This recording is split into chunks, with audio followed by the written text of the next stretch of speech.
Article 40. Value of supply of vouchers. Article 40 of the UAE VAT law sets out how to calculate the value of supply specifically when dealing with vouchers. Vouchers are instruments that entitle the holder to receive goods or services up to a specified value. The value of the supply of a voucher is not simply the price paid for it. Instead, the calculation requires a specific formula to ensure that VAT is applied correctly. 1. Definition of a voucher.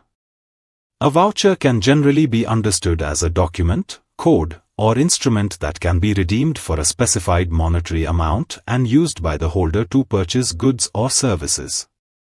Common examples of vouchers include gift cards, store credit notes, and prepaid service vouchers such as spa or meal vouchers. 2. Difference between consideration and advertised value.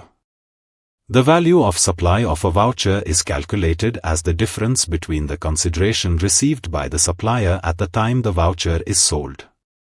The advertised monetary value of the voucher, which is the amount the holder can redeem it for when purchasing goods or services. This ensures that VAT is not charged on the full face value of the voucher, but only on the economic benefit retained by the supplier. 3. Formula for calculating value of supply. The value of supply of a voucher is calculated using the formula. Value of supply equals the advertised monetary value of the voucher minus the consideration received. This method reflects the idea that the supplier is essentially acting as a middle party who sells the voucher but will ultimately deliver goods or services to the voucher holder when it is redeemed. 4. Why the difference matters.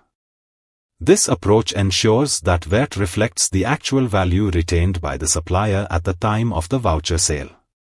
The VAT treatment at redemption stage is handled separately, depending on the goods or services purchased. This prevents double taxation and ensures that VAT is fairly applied across both the sale and redemption of the voucher. 5. Single-purpose versus multi-purpose vouchers.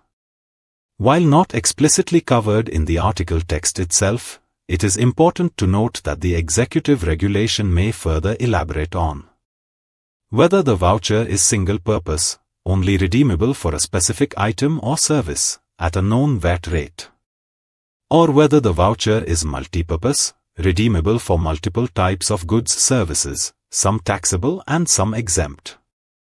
The calculation of value may vary slightly depending on the nature of the voucher, but the principle of using the difference between consideration received and face value applies generally. 6. Record keeping and compliance. Businesses issuing vouchers should maintain clear records showing the advertised face value of each voucher and the actual consideration received when the voucher is sold. They should also record any discounts or promotional adjustments applied so that the correct value of supply and VAT can be calculated. These records must support the VAT reported in tax returns and may be requested by the Federal Tax Authority during VAT audits. For more details, contact us.